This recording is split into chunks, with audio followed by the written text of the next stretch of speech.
Your ruler dies in Crusader Kings. Your heir gets the crown, but the realm does not simply become yours. Your brothers may walk away with land or claims.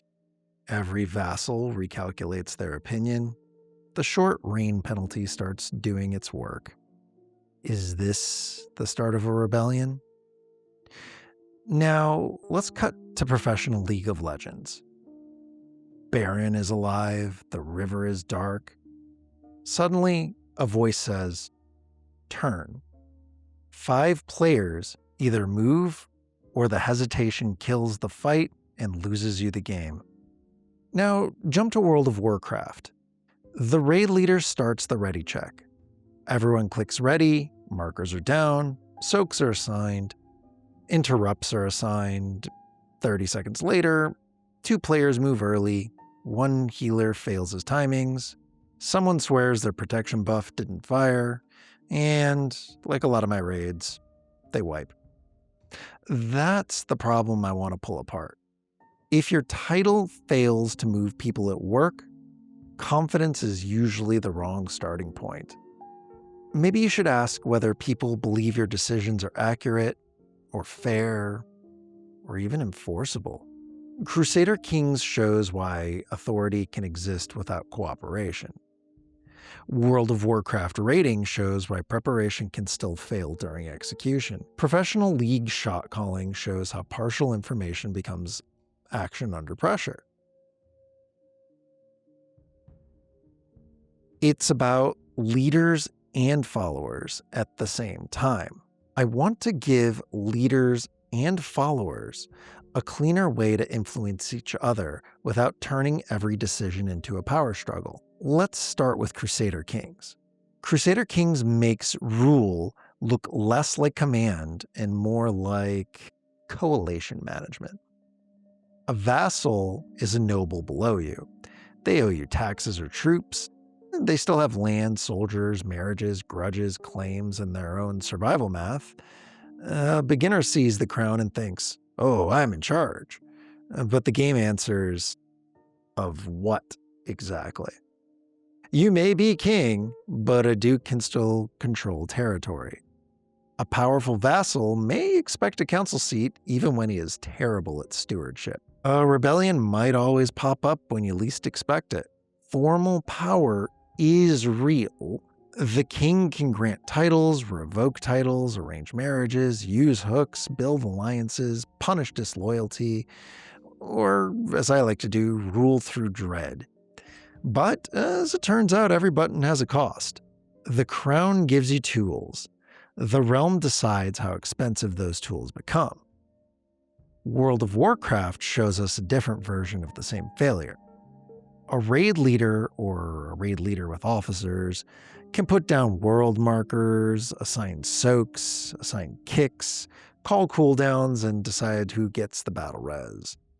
In a Mythic, the fixed 20-player size makes assignments tighter and failure easier to trace.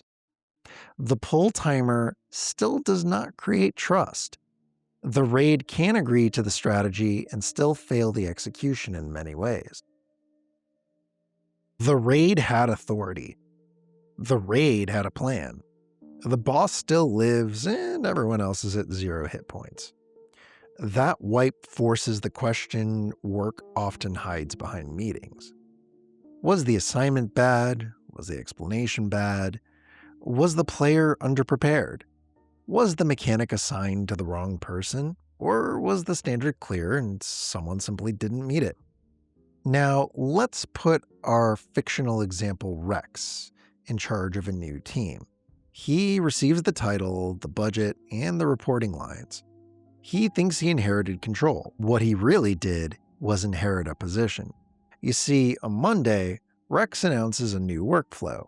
Intake requests now go through one shared form. Department leads update status every morning. And of course, escalations go through Rex. Everyone nods, and Rex reads the nodding as acceptance. He doesn't think any better of it.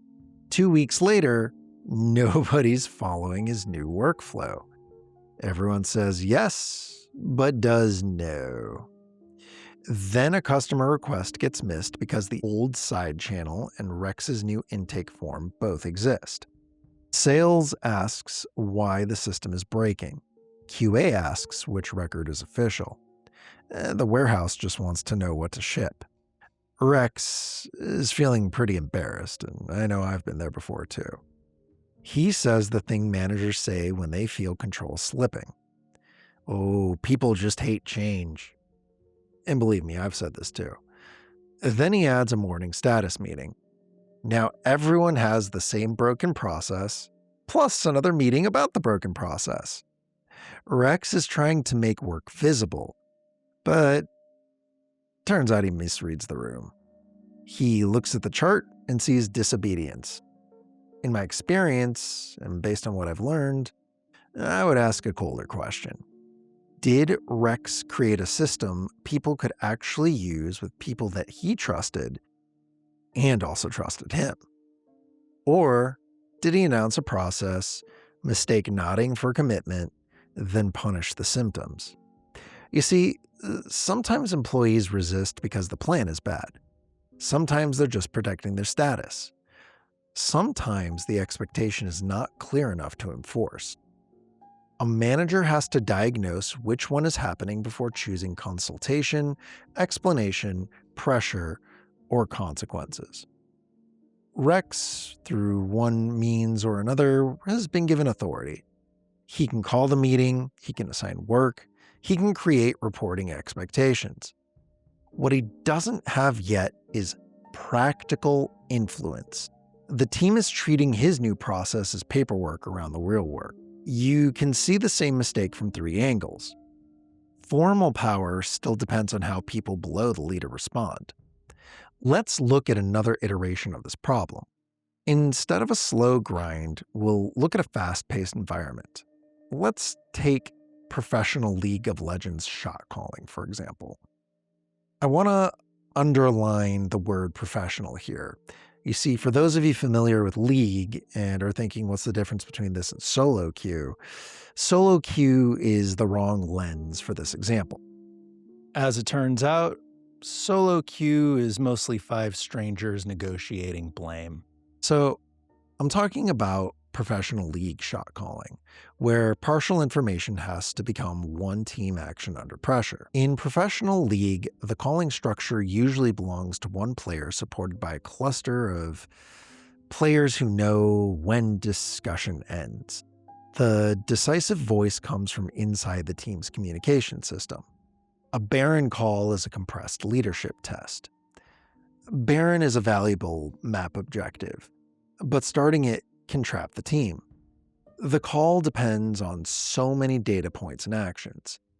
I'll try to break down the 5 positions the people on the map are playing in a game of League of Legends, just in case you're not super familiar with it. Support tracks River Vision. Jungle tracks Smite. These are both important reconnaissance and value generation resources.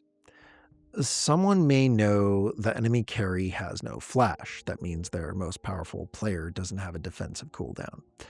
The attack damage carry, or ADC, which is the long-term hyperscaling damage player on the team, and the main damage dealer together need to figure out if they have enough damage potential to get Baron down before a potential smite battle ensues. And finally, all this information needs to be parsed and a call needs to be made if the juice is worth the squeeze. The voice that makes the call has partial information. He has to assemble enough fragments fast enough to make the call to the team to act. The caller is really only as good as the information the team feeds to him. If the team trusts the calling structure, they move. If the team half trusts it, 2 players turn and 3 keep hitting Baron. That split second is enough. The play dies inside the hesitation. Rex faces the same problem in a workplace incident. A customer order is supposed to leave at 5 p.m. A visible packaging defect appears at 3:40. Production thinks the defect is cosmetic. Sales wants the order shipped. But that's not all, of course. QA sticks their nose in. Then the warehouse, the logistics, and annoyingly, everyone has a piece of the puzzle. Just like in League, there needs to be someone calling the shot. At 4:25, Rex says, "We are shipping it." The room slows down. Nobody openly refuses, but that slowness is the signal that Rex should notice. The system doesn't believe the call enough to move cleanly. By the time an amateur team finishes arguing, the pro team is halfway done with Baron. So, how do we deal with these alignment problems? How do we get everybody's nose in the right direction? And how do we get that information that the shot callers of the world need to make the right calls? The first concept is leader-member exchange, or LMX. Leader-member exchange is a dry name for a simple idea. Leaders do not have one identical relationship with everyone under them. They have what's called a dyad with each of them. A dyad means a two-person working relationship, and that relationship influences everything else. One employee challenges a plan and the manager hears expertise. Another employee says the exact same words and the manager hears nothing but attitude and lip. The sentence stayed the same. It's the relationship that changed how it landed. High-quality exchange relationships are associated with trust, support, discretion, obligation, reciprocal influence, and maybe a dash of nepotism. In normal language, the relationship can carry ambiguity, bad news, extra effort, and disagreement without instantly becoming a loyalty test, because the trust is there, created before the strain and acting like a buffer when the chips are down. Low-quality exchange relationships are associated with suspicion, surveillance, callousness, slacking, heck, even coercion. Low-quality exchange relationships may work for routine tasks, but the work becomes very transactional. This is Rex's first real mistake. He doesn't even have relationships with the people he leads, nor does he really know them. One person trusts him. One person is testing him. One person thinks, this guy's temporary. One person believes he just doesn't understand the work that needs to be done. And one person wants protection before offering candor. The same request will not land the same way across these relationships. The game makes that easier to see. A Crusader King's ruler does not manage the vassals as one flat mass. One vassal needs a council seat. Another needs deterrence. Another needs a title, a sway scheme, or a marriage tie because the relationship is repairable. A raid lead in WoW has the same problem. One raider needs a clearer assignment. Another needs logs reviewed because the mistake keeps repeating. Another needs a role swap. Another needs to sit because the standard was clear and the raid cannot keep paying for the same error. I personally may have had to have sat out for a couple raids after a few standing in the fire incidents. The crude leader wants one relationship. The stable leader reads the relationship in their respective failure modes. Rex wants one clean relationship style too. He says, "I am direct." That may be true. That label explains his tone. It does not explain the situation. Too many times saying things like, "I'm just direct, I'm just telling it like it is, I'm a truth teller." It turns out that's usually just an excuse. What they're truly saying is, I don't want to put in the leadership work. I want to be callous and not have to deal with the consequences of treating others like dirt. Even worse, there are those that want to become leaders because they believe that that position allows them to treat others like less than.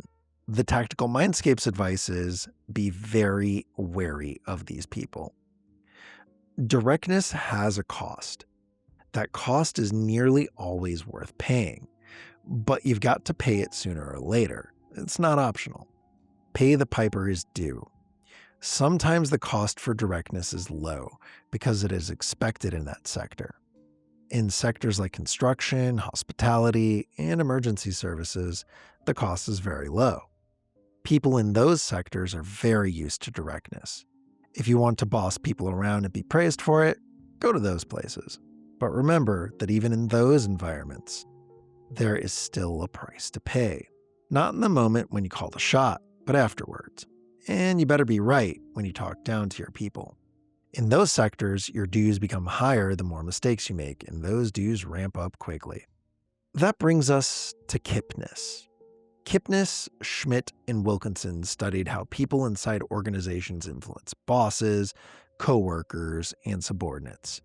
Their framework gives us tactics like rationality, exchange, assertiveness, sanctions, upward appeals, blocking, coalitions, and ingratiation. Here we look at reason, consultation, pressure, and coalition. Let's break it down a little bit. Reason means evidence and casual logic. Consultation means involving the person before the method solidifies. Pressure means demanding movement through urgency, authority, or the threat of consequences. Coalition means bringing other people's support into the influence attempt. Rex's favorite tactic is pressure. He repeats the request, adds urgency, points to the deadline, then reminds people that he is accountable. Sometimes that's appropriate. A professional League of Legends team cannot hold a listening session after the fight starts. A raid lead in WoW has the same right mid-pull. A manager has the same right in some situations. If the building has to evacuate, you don't run a consensus meeting. If a legal standard is clear, you don't need to negotiate whether or not to follow it. In those cases, Rex does not need popularity. He needs a clean decision and a visible way to enforce it. Pressure can be the right tool, but not always, and certainly not in every circumstance. So if Rex uses pressure before he separates bad information, real constraints, and actual non-compliance, what he's really doing is training the team to hide complexity. And Rex uses his crisis voice everywhere and with everyone. QA, sales, logistics, even finance doesn't get spared. The teams learn the real rules. Do not complicate Rex's picture. Do not be the person who slows him down. Do not bring him bad news until you don't have a choice. Then Rex complains that, people hide problems. But what they're really doing is adapting to the room he created.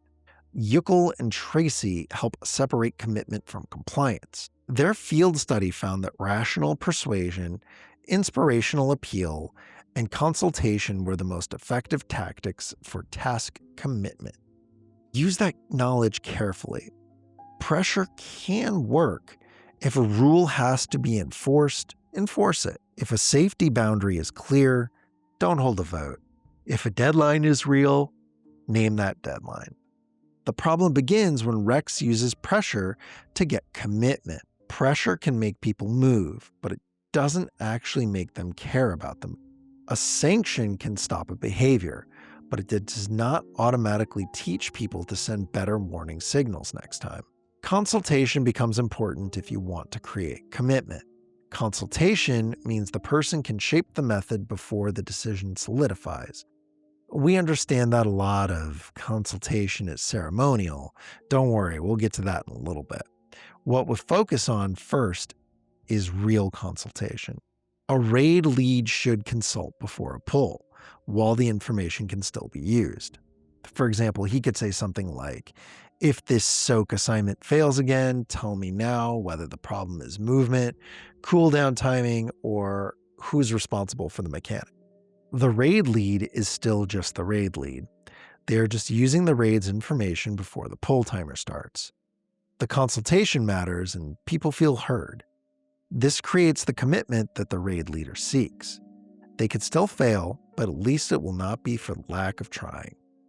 We promise to also talk about quote-unquote ceremonial consultation. The ceremonial way looks like the following. Rex says, "We're switching to the new intake form Monday. Any concern?" Nobody speaks up. People can tell when the decision is already made. A better version sounds like this: "We need one intake path by Monday because requests are getting lost. And before I lock the method in, I need to know what breaks for production, QA, and customer service." Now the team has a job. They're being asked to improve the decision. Then comes the enforcement. After the method is adjusted, Rex has to enforce it. If the team agrees that the shared form is the official intake path and somebody keeps bypassing it for convenience, what is happening now? And at that point, the issue's changed. Rex is dealing with non-compliance, active non-commitment, even though the goal is still the same. At that point, Rex should not add another meeting. He should say, "Guys, we agreed on the intake path. If there is a defect in the process, bring it to me by Friday. If there is no defect, we can use the process. Side channel requests will not be treated as official." Imagine a League of Legends call to do Baron, but the guy playing Scion decides to split push at that moment.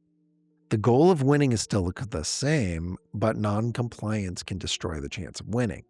If this happens, people need to be held accountable, while acknowledging that they still had the same goal in mind. A tricky conversational tightrope, but doable as long as you keep in mind what you both want the same goal in the end. Followership theory studies how followers shape leadership. In plain English, the people below the leader affect what the leader knows, what the leader can decide, and what the leader can enforce. In Crusader Kings, vassals shape rule through loyalty, factions, alliances, and cooperation.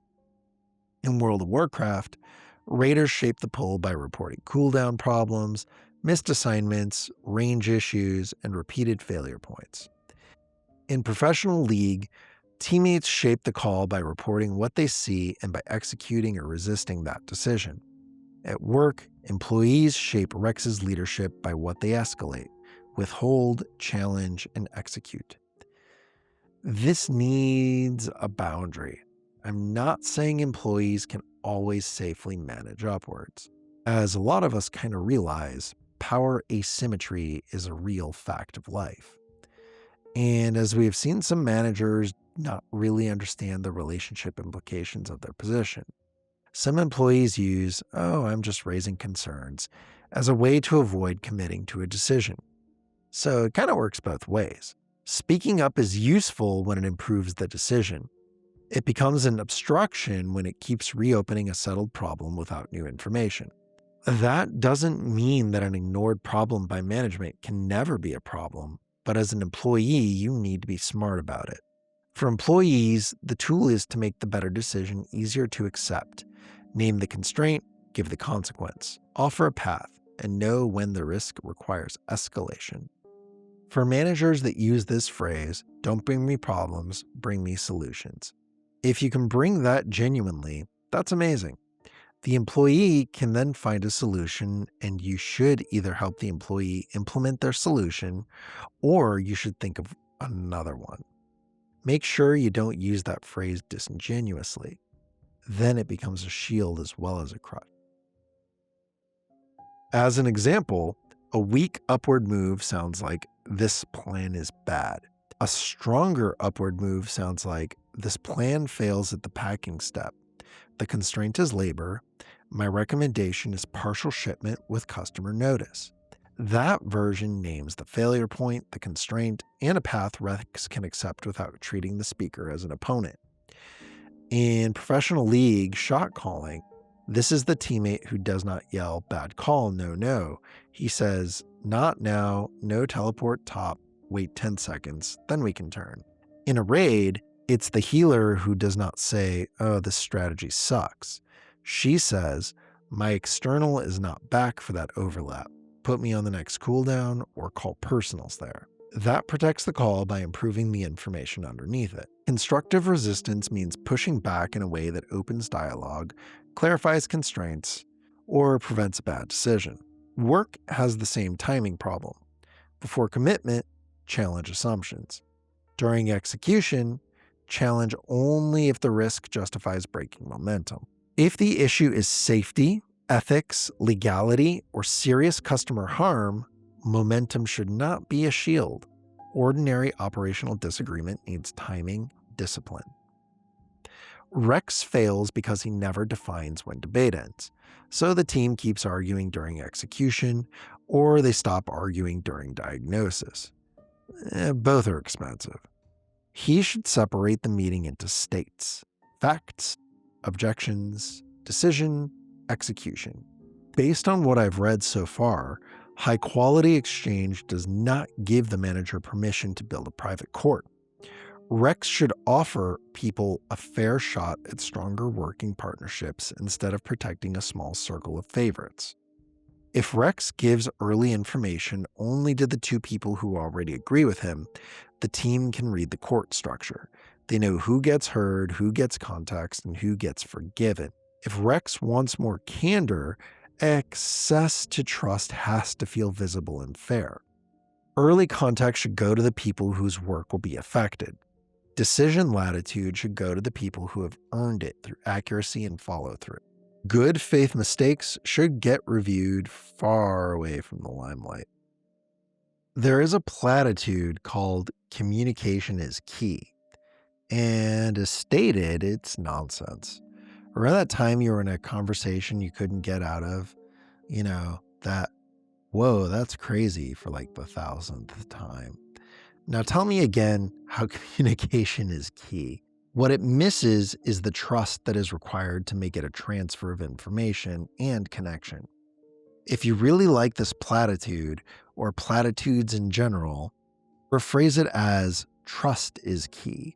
Now let's go back to Rex. Before he makes a high resistance request, he should ask what kind of relationship is carrying that request.